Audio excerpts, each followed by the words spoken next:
So yeah, my name's Nathan Green. I'm at UCL. I'm a statistician there.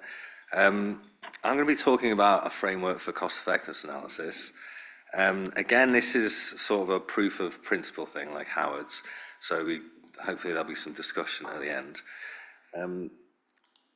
The idea here, my objective was, from conversations in previous years with people actually, and it's sort of, I think this complements some of the things that we've talked about today. So there's been presentations on having a model and then how to get the data into that model, or how that model fits into a workflow, so the output of the model into reports and what have you, or even what Howard was talking about, like translating a model. I'm sort of going to focus in a little bit because I feel like there's a bit of an assumption there that you just got the model. And from conversations previously, and there are tutorial papers and there are book chapters and things like this in how to implement, for example, a Markov model or a decision tree model. There's been discussion on things like, okay, but what's like the next step if you want to make a more complicated model? Where are those tutorial papers? Or if I want to add in this bit of complexity, what's that about? And so perhaps there's like a gap there which we could address. So the simplest case of sort of extending from that, in my mind, from that decision tree to that Markov model, is a decision tree that goes into a Markov model. So I'm sure we've all seen those sort of models. You've got a kind of a short-term process, a decision, maybe some diagnostic test, a screening step, and then you've got some kind of population sort of long-term model in which that first model informs. So how would you then implement those two models in tandem in a simple way? And lots of stuff that I've seen is basically ends up being a long script, and it's sort of hard-coded and there's a big loop around the outside. And I feel that there are lots of different ways of implementing those two models, and maybe different pieces of software, different packages. Perhaps you're using HEMOD and you're writing your own code for the decision tree, or you're doing one of those models in Excel and you're doing one in R or something. And then how do they plug together, and how can you do that in sort of a fair principles way? So how can you be reproducible and robust and allow for testing and things like that? So the idea is to go away from this sort of perhaps ad hoc approach, and maybe where you've got the separate models, and maybe think about this more jointly. So this isn't sort of reinventing the wheel or anything. It's just a demonstration. It's almost like a tutorial in which it seems, in my mind, a sensible way for plugging models together, chaining models. So the things to consider, and they've cropped up a lot today already, is things like how error-prone the approach is. Having disjoint ad hoc implementations, obviously very error-prone. There's issues with testability, reproducibility, extensibility, all abilities. Okay, so this is something called a swim line plot. So this is, I thought, a nice way of sort of representing what's going on here. So I'll try not to burn a hole in the screen. So we've got, what this is showing here, I've got 4 columns. On the right here are the input data. We've got a decision tree model, a Markov model, and a decision model at the end. So the idea here is that you've got some inputs to the decision tree, it does the computation, and you've got some outputs. You've got some inputs to the Markov model, and you've also got the inputs from the decision tree beforehand, which informs that. And both of those are inputs to your Markov model. You produce the output, and then that goes, they're combined, and you do your decision modeling, so your ISA or whatever. Okay, so that's sort of like, in my mind, a nice way of showing this process. Perhaps in reality, maybe it'll look a bit more like this. So you can go from, you run your decision tree, it's your output, then you save that output externally. Maybe this is in Excel even, and then you're running your Markov model, perhaps in R, and you take some input data, but you also take the saved output data from the decision tree, and then the output from that is then saved, and then that's all read back into your decision model, maybe using BCA, because it's the best, or other packages are available. So perhaps it looks a bit like this, and obviously there's more steps here, maybe more error-prone, maybe in some ways this would be easier to reproduce because you're saving more things. But I think if you can sensibly and robustly link together the models, maybe you can avoid something that looks maybe this complicated. So the idea that I had was to lean on this idea of S3 classes and R. So I'm interested to know who writes code using S3, a show of hands. Okay, not many. Okay, that's cool. So for those that don't know, S3 is sort of like an R light version of object-oriented. So you might have heard that term before, and it's a certain paradigm for programming, which isn't really necessary for a lot of the stuff that we do. But the S3 in R is quite cool because it's sort of like, it can behave a bit like object-oriented programming, which you might have heard about in C++ and Python, but actually it's super easy to set up and it's really easy to use and you actually get some benefits from it. Essentially what it does is you can create your own class, so your own sort of type of object. So the common things are like you have a dog, and a dog is a type of dog, a class, and then you can have the instantiation of a dog, maybe, I don't know, a poodle, and that poodle has behaviors, which is like wagging a tail, and you'll see all these examples like this, right? So you have a thing which has behaviors and properties, and you can basically move that thing around, and what you do to that dog, what happens to that thing depends on the fact that it's a dog, that it has a tail, and what have you, right? So you can kind of use that same principle. You might think, what's this guy talking about with dogs? But you can use that same principle, but you can think about like decision trees and Markov models. So I was thinking about, okay, so let's create a class decision tree.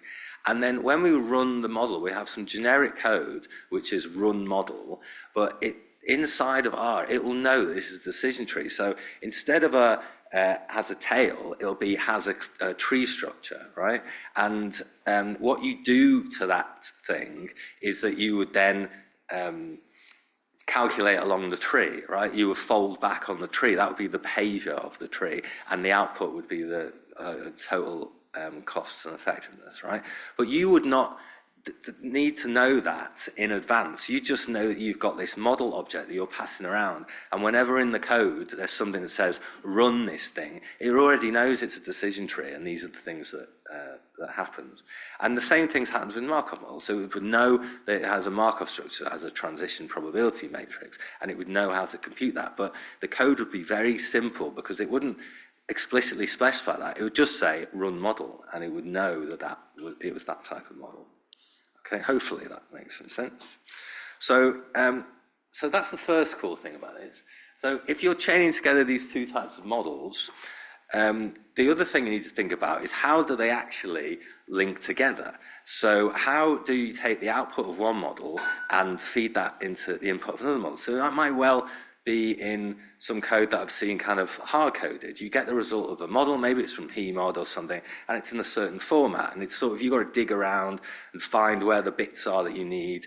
So the decision tree would maybe distribute individuals at terminal states, and you want to use that distribution at the terminal states of the decision tree as the starting distribution for your Markov model, and then you run the Markov model, right? So that's what you want to pull out of the model. You might have to dig around for that. So you can write a function. So this is probably the main sort of scaffolding that you'd need with this approach. You can write a function which basically would map from the output of one function to the input of another function. So it basically allows you to sort of bolt together these two things, or this is called an adapter. You're adapting the output of one to the input of another one. Okay. So this is what the actual running the code would look like. So here we've created this. I'll tell you, I wasn't clear what order to sort of explain some of these things in, so some of this might become clear in a minute. So we've got this run model thing. So we basically say run model, which is chained together the decision tree and the Markov model.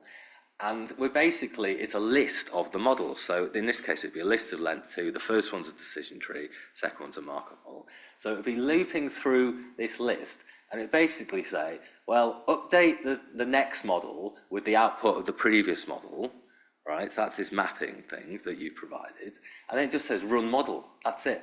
But it already knows, it'll know that whatever that model is, this current model, whether it's a Markov model, a DES, whatever, it'll know what to do with this.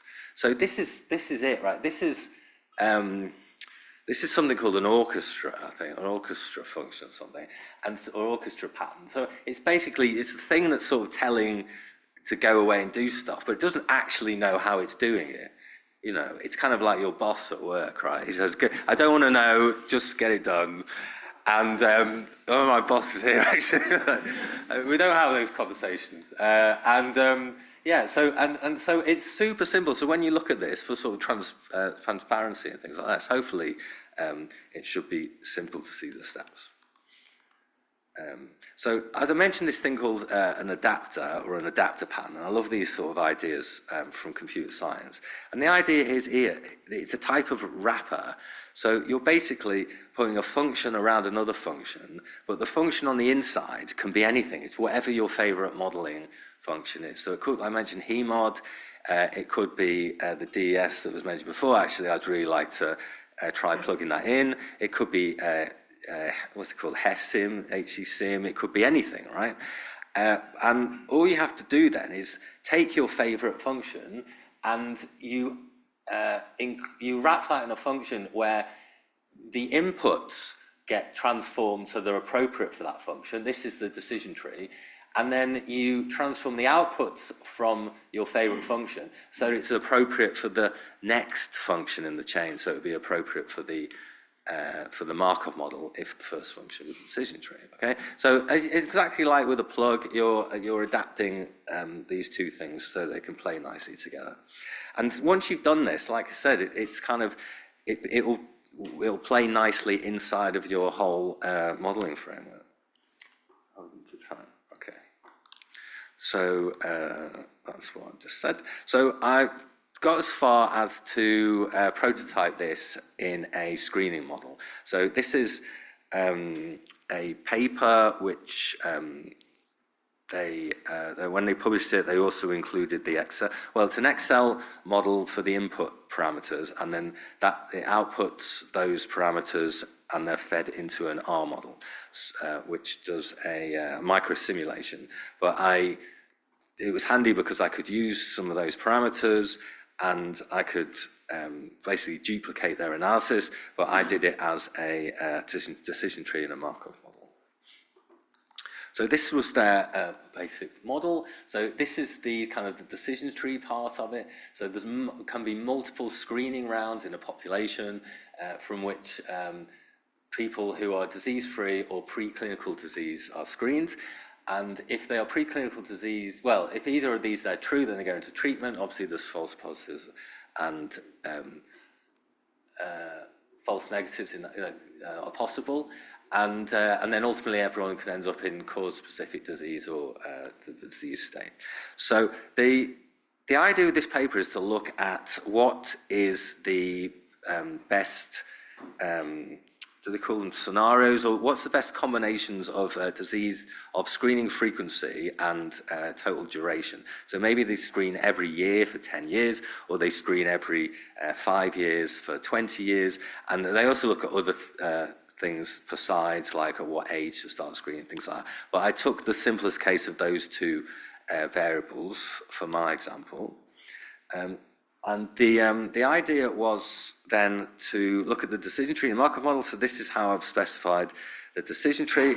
I think this is quite a standard way of representing it. It's kind of a long format where I have from nodes and to nodes, the probability of transitioning along a node, plus a cost or effectiveness along that branch. And then the mapping vector, which I mentioned before, which takes us from the terminal nodes of the decision tree and maps them to the states of the Markov model. So you can see here we can go from false positive to treated, true negative to healthy. If you're in treated, you stay in treated, and so on. Okay, so this is kind of a key part of this approach, but it's super simple to do, as you can see.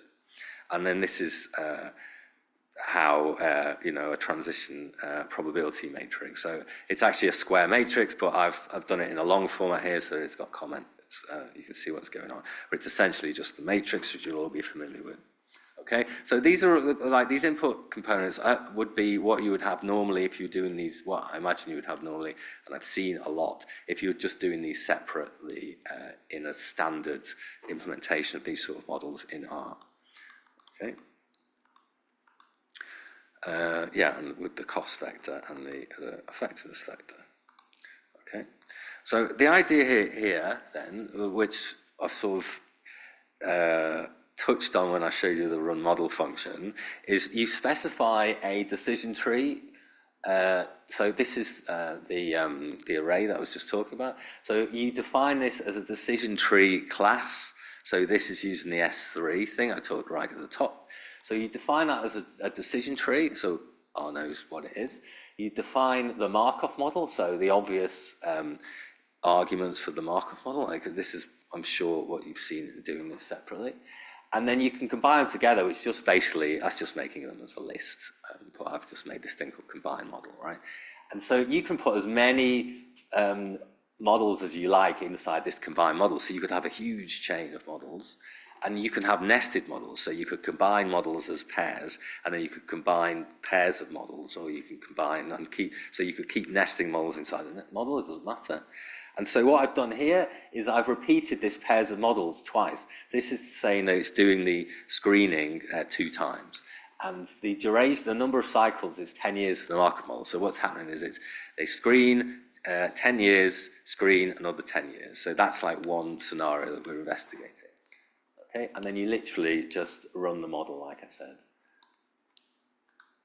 And this is what that would look like as output. So here, there's a screening at the first step. These are state occupancies. So there's a screening at the first step. There's a screening at 10 years. You can kind of see a jump here in the size of this green bar. And this is where people are moved into the treated state. And then they just continue without any additional screening. I also did that screening every 5 years. So there's another, well, it's harder to see actually, but there's a jump here at 5 years, and there's a jump here at 10 years, and there's a small jump at 15 years. You can see how the number of preclinical disease and death from disease decreases, certainly. The width of the bars increases. And then this one is every 5 years. And again, it's just a fat bar. If I just go through, it's a bit obvious. Okay. And so that was super easy to do because I've set that framework and I just sort of changed the from 10 to 5 to 2 as an argument. And then I did it like for multiple. This is like for 30 as a combinations. So this is closer to what's in that original paper. So the bars are for the time between screenings, and the dots are like the total duration, so is it over 10 years or 20 years or what have you, okay? And you can kind of then make a comparison between lots and lots of different potential ways of doing the screening, right? So this is as far as I've got. There's still a lot to do. I'd love to implement some of the other models. I've nearly done the HeMod thing. I was trying to do it this morning for this, but I failed. And I'd also like... yeah, so, and I just like, it's supposed to be useful. So I haven't wrapped this up into a package, and I haven't got like a cool hex logo, which is annoying because other people seem to. But the idea is it's supposed to be like a principle, and I'd like people to just sort of at least consider this way of doing their modeling. And this is, of course, it's all on GitHub and everything. And if it is useful, I could package it up, I could make it into something a bit more self-contained. But really, I just wanted to get across that this is one approach that you could take for your modeling, and hopefully it doesn't seem that scary, and it actually could pay a lot of dividends. So that's me. Thanks for your attention.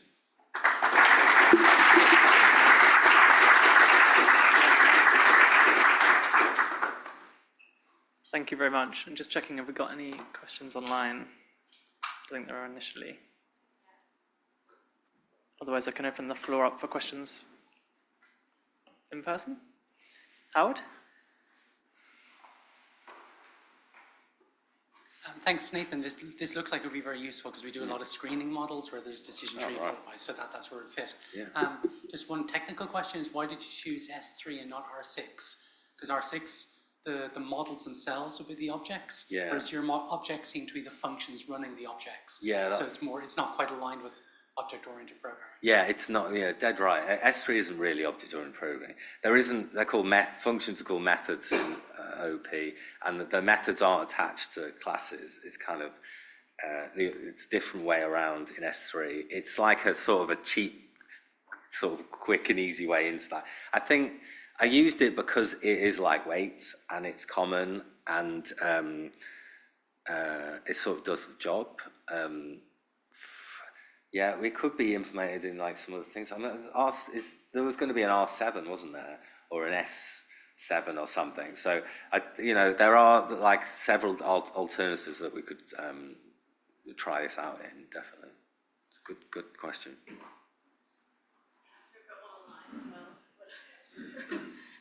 Yeah, so they're asking how would this be better than running linked scripts? They're curious. They're not questioning the logic, but they're just asking, for example, would it be speedier? No, I don't think it would be quicker. No, linked scripts like sourcing the scripts, maybe. Yeah, well, it's sort of back to my original idea, really. I think it would just be it's a neater sort of holistic way of looking at the thing rather than having disjoint parts. And I think as soon as you start splitting things up like that, there's potential for things to go wrong. And I don't know. Maybe I just think it's not as nice, but there are practical considerations.